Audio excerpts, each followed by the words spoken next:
The second presentation is from Dr. Rina Agustina, Chair of the Human Nutrition Research Cluster from the Faculty of Medicine at Universitas, Indonesia. Now, she's going to be talking about how Asia gets its sugar.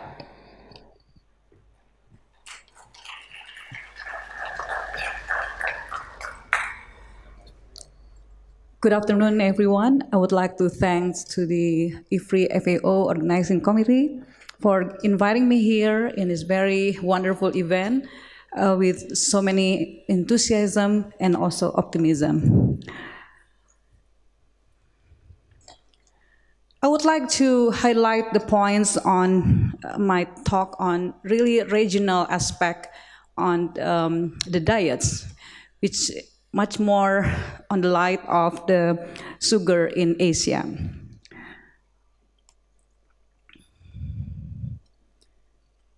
As we all know that most of Asian population face double burden of malnutrition.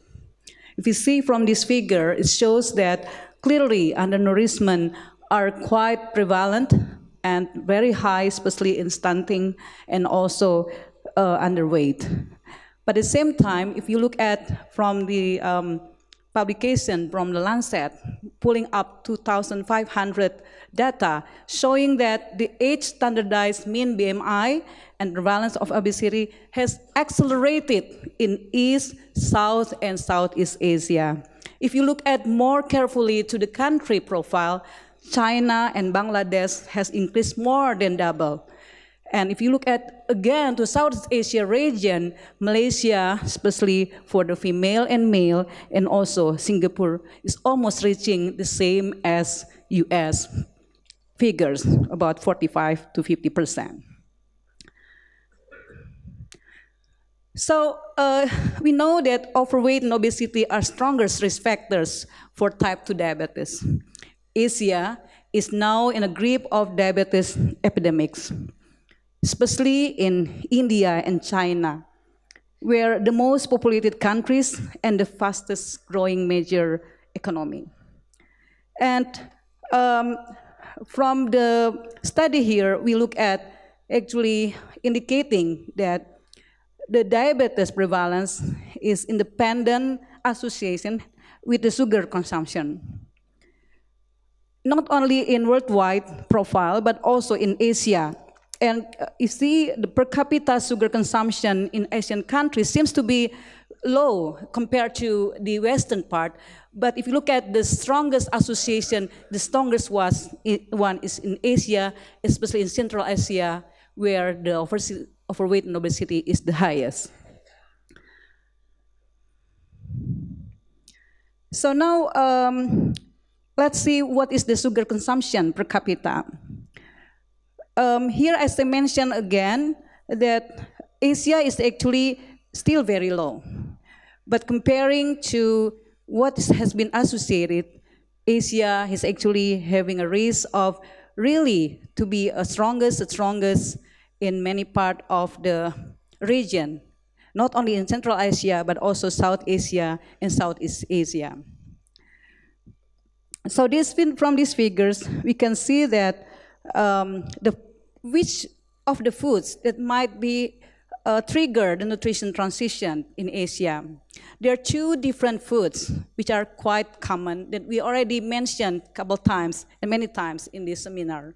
The processed food and the beverages. So if you see here, the high-income countries are plateau in terms of processed food, although they are high. But if you look at here in Asia, are also increasing, especially in upper middle country, but also in low-income countries.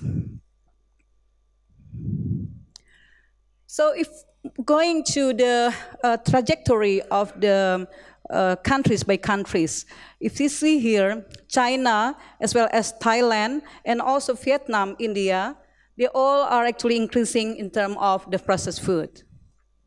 And in terms of the sweetened beverages, and also many part of the driven of the oil and fat consumption, some countries like Malaysia, Thailand, and also Japan, although they are actually decreasing, but actually coming into more accelerating problem.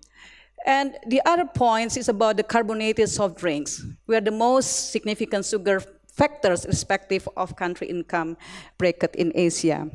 If you look at here, the Chinese and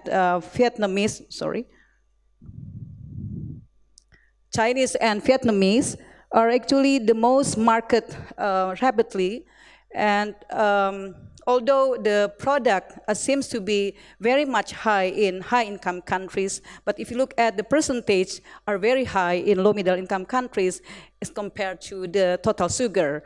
And we could look at also 5 other different types of foods following the carbonated soft drinks, which is baked goods, confectionery, even dairy, and also some of the fruit juice. And specific for low-middle-income countries, the biscuits, which actually together with chocolate milk, are actually one of the most consumed in this particular region. So again, if you look at on the map, it shows that Asia seems to be less prevalent compared to the other in terms of the 3 different types of the non-alcoholic caloric beverages. But the trends on the Latin America, Caribbean, and South Asia, especially, are actually the acceleration is high, but the intakes are still low, especially in East Asia. So Southeast Asia is actually accelerating, but still low, but East Asia is actually the lowest one, because of the consumption of tea, which actually not being sweetened by the sugar, but it's actually become more habits of putting the sugar into tea. So the tea sugar sweetened is actually one of the potential major problems on putting the sugars in the perspective of the contribution in the total sugar. So if you look at data on Chinese children aged 3 to 7 years, they are actually, the carbonated soft drink are dependent on the age. The age of the older one seems to be having less tea, but they're actually accelerating with the carbonated beverages. And we look at also some of the sport energy drink and fruit and vegetable juice are actually very much dependent on the increase of the age. In Southeast Asia, students from the WHO Global School-Based Students Health Survey, we look at, so the problems of the carbonated is not only an adult, but come into the children and also goes into the adolescent. And all part of the world in Asia, from the Brunei, Philippines, Malaysia, Indonesia, all having a very high prevalence of those adolescents consuming the carbonated soft drinks, which actually showing that the problem of carbonated soft drink is not only independent to the age on the certain part of the world, but also coming into very severe one in Asian children and also in adolescent students. What is actually the most sources of the sugar? There are 4 different most sources of sugars are actually identified in these Asian countries. But the most are actually the table sugars from the sucrose, and again, the high fructose sugar following to that. But if you look at on the bracket beverages, all countries facing the same from 36 to 38%, while the processed food are actually much more actually prevalent in low middle income groups of Asian population. And now, what if the perspective of food, what actually food actually derive from the complex problems of the sugar? The first one is actually Asian diets has benefits on the food. They have a green tea, they have a soy consumption, which are actually very much inverse to the problem of non-communicable disease. But if you look at the Asian dietaries, consumption of white rice and other refined grains are actually dominant. And this actually lower the diversity of the population healthy eating profile. Together with the sweets, snacks, high in sugar, we see actually in many parts of Asian countries, we really like to have the traditional cakes and also the tea and coffee with too much added sugar. So in terms of the traditional diets, there's a risk, there's a benefit, but now it's even provoked by the Western fast food, where refined carbohydrate, high fructose, sugary, and last, these all kind of foods are actually being marketed widely as unhealthy food children. And see here from the data, even the mothers, the proportion of mothers is very high to get all this kind of marketing purpose on these three types of the sugaring.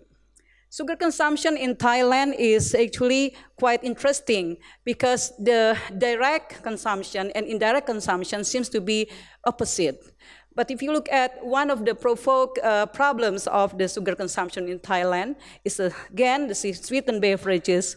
If you look at also on the tea Thai dessert and also the Thai tea is very nice and seems to be quite consuming a lot in the Thailand.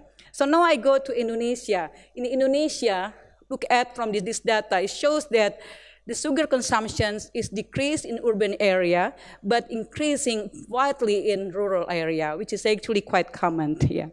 I know that the time is finished, but I would like to highlight on the diversity from region to region, especially Indonesia as a model, where the median sugar intake are quite different from area to area. To cater that, so I would like to follow the WHO guidelines on reducing the diets from sugar from about 10% to follow and 5%, and then continue with the comprehensive government policy and regulatory response for obesity in children and adolescents, to also include the promotion of the breastfeeding, increase access to recreational space, and of course to have the customized transformation of food system. So three aspects of the customized transformation of food system is aligning high-level policy strategy to support sustainable food system, to mainstream the principle of healthy and sustainable diet, and to partner with food provider. So, but last but not least, I would like to thank all the participants. Assalamualaikum warahmatullahi wabarakatuh.